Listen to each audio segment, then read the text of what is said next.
चंदनपुर गांव के एक घर में रहते थे रामलाल, उनकी पत्नी राधा, उनका बेटा राहुल और रामलाल की बहन सुनीता, यानी कि राहुल की बुआ जो कि एक विधवा है। सुनीता की उम्र अब 35 के पार थी, लेकिन उनका चेहरा अभी भी वैसा ही ताज़ा था जैसे कोई फूल जो सुबह की ओस से नहाया हो। गोरा रंग, लंबे काले बाल जो कमर तक लहराते और आंखें ऐसी गहरी कि कोई देखे तो सोचे कि इनमें कितने राज छुपे हैं।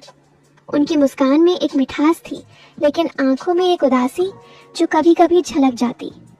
सुनीता की शादी हुई थी जब वो 22 की थी। पति अच्छा इंसान था, लेकिन किस्मत ने साथ नहीं दिया। 2 साल बाद ही वो गुजर गए कोई बीमारी से। उसके बाद सुनीता ससुराल से लौट आई मायके, क्योंकि वहाँ अकेले रहना मुश्किल था। रामलाल ने उन्हें बाहें फैलाकर अपनाया, राधा ने घर में जगह दी और राहुल जो तब छोटा था बुआ को देखकर खुश होता। अब राहुल 22 साल का जवान लड़का था, शहर से पढ़ाई करके लौटा था और घर की छोटी सी किराने की दुकान संभालता था। लंबा कद, गोरा रंग और बातें करने का तरीका ऐसा कि कोई भी दिल जीत ले। वो उन्हें माँ जैसा मानता था, लेकिन उनकी उदासी देखकर चिंता करता। सुनीता का मन भी खाली था। पति के जाने के बाद कोई ऐसा नहीं था जो उनकी बातें सुने, उनकी छोटी छोटी इच्छाएं समझे। वो चाहती कि कोई उनके दुख बांटे, कोई उन्हें हंसाए, कोई उसकी वो अधूरी इच्छाएं पूरी करे, लेकिन रिश्ते की मर्यादा में बंधी रहती। राहुल ही था जो थोड़ा बहुत उनके करीब आता, बातें करता और उनकी मदद करता। एक दोपहर की बात थी। गांव में धूप तेज थी, लेकिन घर के अंदर ठंडक थी क्योंकि दीवारें मोटी थी। सब लोग खाना खाकर सो रहे थे। रामलाल खेत से लौटकर थक गया था, राधा रसोई साफ करके लेटी थी और राहुल दुकान से थोड़ा पहले आ गया था। सुनीता अपनी कोठरी में थी जो घर के पीछे की तरफ थी। कोठरी छोटी सी, लेकिन सुनीता ने उसे सजा रखा था। एक पुराना पलंग, लकड़ी की अलमारी और दीवार पर टांगी उनके पति की पुरानी तस्वीर। सुनीता पलंग पर बैठी थी, हाथ में एक पुरानी डायरी। वो डायरी उनकी जवानी की थी, जिसमें उन्होंने अपनी शादी की बातें लिखी थी, वो पहली मुलाकात, वो हंसी मजाक और वो रातें जब वो पति के साथ बातें करती रहती। पढ़ते पढ़ते उनकी आंखें नम हो गईं। काश कोई होता जो इन यादों को सुनता, उन्होंने मन ही मन सोचा। तभी दरवाजे पर हल्की सी दस्तक हुई। बुआ, आप हो क्या? राहुल की आवाज आई, धीमी लेकिन साफ। सुनीता ने जल्दी से आंखें पोंछी, साड़ी का पल्लू ठीक किया और बोली, हाँ बेटा, आ जा, दरवाजा खुला है। राहुल अंदर आया। उसके हाथ में एक पुराना रेडियो था, जो घर का था। रेडियो पुराना था, लेकिन घर में सबका साथी सुबह भजन सुनने के लिए, शाम को गाने के लिए। बुआ, ये रेडियो खराब हो गया है, आवाज नहीं आ रही, सिर्फ सरसराहट। आप तो पुरानी चीजों को ठीक करने में उस्ताद हो, देखो ना क्या हुआ है। राहुल ने मुस्कुराकर कहा और फर्श पर बैठ गया। सुनीता भी पलंग से उतरकर फर्श पर बैठ गई। रेडियो उनके बीच में रख दिया। वो दोनों मिलकर रेडियो को खोलने लगे। सुनीता की उंगलियां नरम थीं, लेकिन काम में तेज। उन्होंने स्क्रू ड्राइवर लिया और पीछे का कवर खोला। अंदर तारें उलझी हुई थीं, धूल भरी। देखो, ये तार ढीला हो गया है, सुनीता ने कहा और उंगली से इशारा किया। राहुल की नजरें सुनीता की उंगलियों पर ठहर गईं। बुआ, आपकी उंगलियां कितनी कोमल हैं, जैसे रेशम की डोर। मैं तो सोचता हूँ कि अगर कोई इन्हें छू ले तो कितना सुकून मिले। राहुल की बात में एक हल्की सी चमक थी, लेकिन सुनीता ने इसे मजाक समझा। बेटा, उंगलियां तो सबकी ऐसी ही होती हैं, तू इतना ध्यान क्यों न देता है? चल, मैं ठीक कर देती हूँ, तू वो बैटरी निकाल। राहुल ने बैटरी निकाली और सुनीता तार जोड़ने लगी। राहुल करीब बैठा था, इतना कि उसकी सांसें सुनीता के बालों को हल्के से छू रही थीं। बाल लंबे थे, खुले हुए, और उनमें से हल्की सी खुशबू आ रही थी, जैसे कोई पुराना इत्र।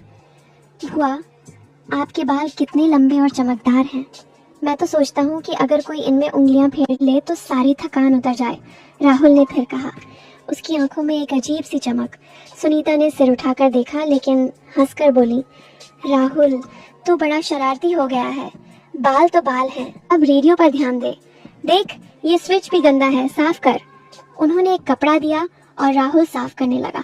दोनों बातें करते रहे, गांव की, दुकान की, मौसम की। सुनीता ने कहा, बेटा, तेरे फूफा जी के जाने के बाद सब कुछ सूना हो गया। कोई बात करने वाला नहीं, कोई इच्छाएं पूछने वाला नहीं। राहुल ने गंभीर होकर कहा, बुआ, मैं हूं ना, आपकी हर इच्छा पूरी करूंगा, जो कहो। अच्छा, तो आज शाम मेरी एक इच्छा पूरी कर। मैं एक नई रेसिपी बनाऊंगी, तू रसोई में मेरी मदद करेगा। राहुल ने हामी भरी और रेडियो ठीक हो गया। उन्होंने चालू किया। एक पुराना गाना बजा, ये रेशमी जुल्फें, ये शरबती आंखें।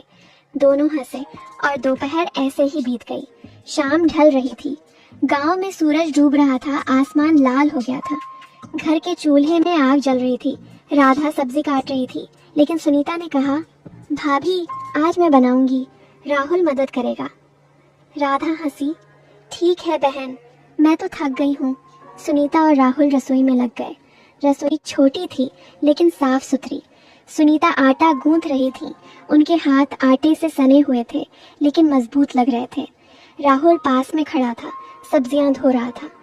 बुआ, आपके हाथ कितने मजबूत हैं, लेकिन फिर भी इतने नाजुक। मैं तो सोचता हूँ कि अगर कोई इन्हें पकड़ ले तो सारी दुनिया भूल जाए।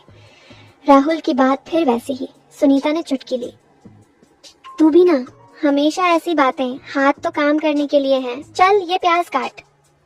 राहुल काटने लगा, लेकिन उसकी नजरें सुनीता पर थीं।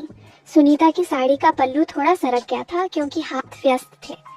राहुल ने देखा और हाथ बढ़ाकर कहा, बुआ आपका पल्लू। सुनीता ने जल्दी से खुद ठीक किया, लेकिन उस पल में एक अजीब सी झिझक हुई। हवा में कुछ था, जैसे कोई अनकही बात। राहुल, तू बड़ा हो गया है, लेकिन अभी भी बच्चा जैसा है। मेरी इच्छा है कि तू अपनी जिंदगी में आगे बढ़े, अच्छी नौकरी करे, लेकिन मेरे साथ भी थोड़ा वक्त बिताए। अकेलापन बहुत काटता है। राहुल ने कहा, बुआ आपका अकेलापन मैं दूर करूंगा, आपकी हर जरूरत, हर चाहत। सुनीता ने बीच में टोका। बस बस, ज्यादा मत बोल। देख ये मसाला डाल। रेसिपी नई है, गाजर की सब्जी में दही मिलाकर। वे दोनों काम करते रहे, हंसते बोलते। रसोई में धुएं की खुशबू, मसालों की महक। रामलाल आ गया, खाना तैयार हो गया। सबने साथ में खाया, रोटी गर्म, सब्जी स्वादिष्ट। रामलाल ने तारीफ की। बहन तू तो कमाल है। राधा ने भी कहा। हाँ, राहुल की मदद से और अच्छा बना। खाना खाकर रामलाल और राधा थक कर सो गए क्योंकि दिन भर की मेहनत थी। लेकिन सुनीता और राहुल छत पर चले गए। छत घर के ऊपर थी, जहाँ से गांव का नजारा दिखता। दूर खेत, चांद निकल रहा था, हवा ठंडी बह रही थी। वे दोनों एक पुरानी चटाई पर बैठ गए। बुआ आज का दिन अच्छा था ना? राहुल ने पूछा। सुनीता ने सिर हिलाया। हाँ बेटा, लेकिन मेरी वो डायरी, उसमें लिखी बातें याद आती हैं। पुरानी यादें, अनकही इच्छाएं, जैसे कोई मुझे रात भर बातें करके सुनाए, मेरे दुख बांटे। राहुल करीब खिसका। उसकी आंखें सुनीता पर थीं। बुआ मैं आपकी हर इच्छा पूरी कर सकता हूँ, आप कहो तो। सुनीता ने रोका। राहुल ऐसी बातें मत कर, हमारा रिश्ता अलग है। लेकिन हाँ, कल सुबह तू मुझे गांव के पुराने कुएं के पास ले चल। वहाँ मेरी बचपन की यादें हैं, थोड़ा सुकून मिलेगा। राहुल ने हामी भरी और वे बातें करते रहे, गांव की कहानियाँ, राहुल की पढ़ाई, सुनीता के पुराने दिन।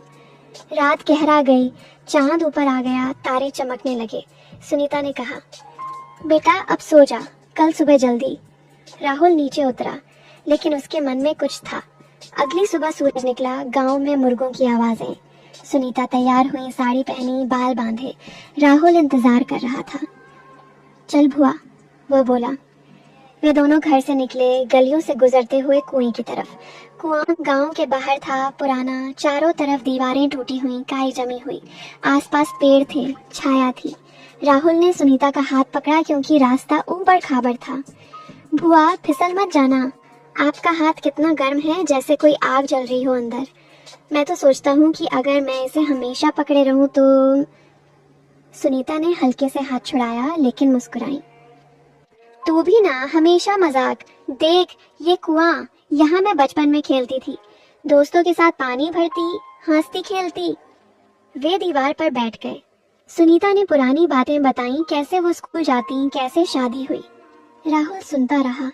बुआ आपकी जिंदगी में इतना दुख, लेकिन आप मुस्कुराती रहती हो। मेरी इच्छा है कि मैं आपकी हर ख्वाहिश पूरी करूं। जैसे आप कहो कि कोई अपना काम शुरू करना चाहती हो, मैं मदद करूंगा। सुनीता ने कहा। हाँ बेटा, मेरी इच्छा है कि मैं कोई छोटा सा काम शुरू करूं, जैसे हस्तकला या कुछ, लेकिन अकेले डर लगता है, कोई साथी नहीं। राहुल ने उत्साह से कहा। बुआ मैं आपका साथी हूँ, हम मिलकर करेंगे, कल से शुरू करते हैं। वे वापस लौटे। दिन बीतने लगा। अगले दिन घर की पुरानी किताबों को साफ करने लगे।